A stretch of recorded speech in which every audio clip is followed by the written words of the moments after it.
റോക്കിയുടെ ഒരു വീഡിയോ കാണാനിടയായി. റോക്കി തന്നെ പ്രചരിപ്പിക്കുന്ന വീഡിയോ ആണ്. റോക്കി തിരിച്ചു വരണം എന്നുള്ളൊരു ടാഗ് ലൈനിലോട് കൂടെ ആളുകൾ, അല്ലെങ്കിൽ റോക്കി ഫാൻസ് എന്ന് നമ്മൾ പറയുന്ന ആൾക്കാർ പറയുന്നു, റോക്കിയെ തിരിച്ച് ബിഗ് ബോസിലൊക്കെ കൊണ്ടുവരണം. ഈ റോക്കിക്ക് അല്പം പോലും തലയ്ക്കകത്ത് ആൾതാമസമില്ലേ? അല്ല, അറിയാണ്ട് ചോദിക്കുകയാണ്. ഒരാളെ അടിച്ച് അയാളിപ്പോൾ സർജറി കഴിഞ്ഞ് പുറത്തിരിക്കുകയാണ്. ഒരു മനുഷ്യത്വം വേണ്ട, ബുദ്ധിയും ഇല്ലയോടോ തനിക്ക്? തന്നെയൊക്കെ എങ്ങനെ തിരിച്ച് ബിഗ് ബോസിലോട്ട് എടുക്കുക? അവിടെ നിൽക്കുന്നത് സിജോയ്ക്ക് പകരം ഒരു പെൺകുട്ടിയാണെങ്കിൽ ജീവന് തന്നെ ആപത്ത് വന്നേനെ. ഇത് പെൺകുട്ടി ആൺകുട്ടി എന്ന് ജെൻഡർ അല്ല പറയുന്നത്, പക്ഷെ ഫിസിക്കലി പെൺകുട്ടികൾ കുറച്ചും കൂടെ വീക്കായിരിക്കും. താൻ ഈ അടിച്ച അടി ജാസ്മീനെയോ അല്ലെങ്കിൽ വേറെ ഏതെങ്കിലും പെൺകുട്ടിയാണെങ്കിലോ എന്തായിരിക്കും അവസ്ഥ? റോക്കി ബിഗ് ബോസിൽ കളിക്കാൻ പോയ പോലെ തന്നെ ബാക്കിയുള്ളവരവിടെ കളിക്കാൻ വന്നാണ്. റോക്കി ട്രിഗർ ചെയ്താൽ റോക്കി പിടിച്ചടിക്കും, റോക്കി എന്തെങ്കിലും പറഞ്ഞാൽ റോക്കിക്ക് പ്രശ്നവും. അപ്പൊ റോക്കി പോലെ തന്നെ ബാക്കിയുള്ളവരും അവിടെ കളിക്കാൻ വന്ന റോക്കി ബായ് ഒരാളുണ്ട്. അയ്യോ, നമ്മൾ അവർ പറഞ്ഞതെല്ലാം കേട്ട് അതുപോലെ അനുസരിച്ച് നടക്കാന്ന് പറയാൻ തൻ്റെ വീട്ടിലുള്ള പണിക്കാരല്ല അവര്. താൻ വളരെ ലക്ഷറിയിലോ കുറെ പണിക്കാർ ചുറ്റോ താൻ പറയുന്നതെല്ലാം ഒബേ ചെയ്തോ ജീവിക്കുന്ന ആൾക്കാരുടെ ഇടയിൽ ജീവിച്ച് വന്നുകൊണ്ട് നോർമൽ ഒരു മനുഷ്യന്റെ ബിഹേവിയർ തനിക്ക് അക്സെപ്റ്റ് ചെയ്യാൻ പറ്റുന്നില്ല എന്ന് പറഞ്ഞാൽ വളരെ കഷ്ടമാണ്. അങ്ങനത്തെ ഒരാളെ എങ്ങനെ ബിഗ് ബോസിൽ വെച്ച് പൊറപ്പിക്കാനാ? അടിച്ചു കഴിഞ്ഞിട്ടും താൻ പറയുന്ന ന്യായീകരണം എന്താ? സിജോ ട്രിഗർ ചെയ്തു, സിജോ എന്നെ തൊടണ്ടെന്ന് പറഞ്ഞ് തൊട്ട കൊണ്ട് എനിക്ക് ട്രിഗറായി, ഞാൻ അടിച്ചു. അങ്ങനെയാണെങ്കിൽ ഗബ്രി ബോൾ എറിയടോ എന്ന് പറഞ്ഞ പാടെ താൻ എന്ത് ബോളോ ആയിക്കോട്ടെ താൻ എറിഞ്ഞു.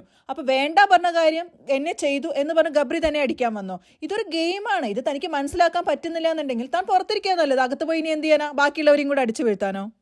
ഇനി കയ്യിൽ നിന്ന് പോയൊരു നിമിഷത്തിൽ ഒരാൾ റിയാക്ട് ചെയ്യുന്നൊരു രീതിയില്ലേ? അടിക്കാന്ന് പറഞ്ഞാൽ ഒന്ന് പുഷ് ചെയ്യലോ അല്ലെങ്കിൽ അറിയാതെ ഒന്ന് അടിച്ചു പോകലോ അല്ലല്ലോ താൻ ചെയ്തത്. താൻ മനഃപൂർവ്വം അടിച്ച് ഒരാളുടെ ചെവിക്കല്ല് പൊട്ടിച്ച് അയാൾക്ക് ഓപ്പറേഷൻ ചെയ്യേണ്ട അവസ്ഥയിലേക്കാണ് എത്തിച്ചിരിക്കുന്നത്. ഇതൊരു നോർമൽ ഇത് ശരിക്കും പറഞ്ഞാൽ ഒരു ക്രൈമാണ്. പുറത്താണെങ്കിൽ താൻ അഴിയെണ്ണേണ്ട ഒരു അവസ്ഥയാണ്. സിജോ ഒരു കംപ്ലൈൻറ്റുമായി പോവാത്ത കൊണ്ടാണ്. എൻ്റെ ഒരു അഭിപ്രായമാണ്, സിജോ ഈ കാണിക്കുന്ന മാന്യത താൻ അർഹിക്കുന്നില്ല. സിജോ ശരിക്കും ഒരു കംപ്ലൈൻറ്റുമായി പോകേണ്ടതാണ്. താൻ ആ മാന്യത ഒരിക്കലും അർഹിക്കുന്നില്ല. സിജോ ഒരു കളിയായിട്ട് എടുത്തു. തനിക്കൊരു കളിയായിട്ട് ഇപ്പോഴും മനസ്സിലാവുന്നില്ല. തനിക്കിപ്പോഴും അകത്ത് കയറി ബാക്കിയുള്ളവരെയും കൂടെ അടിച്ചിടണം, അതാണല്ലേ ആറ്റിറ്റ്യൂഡ്?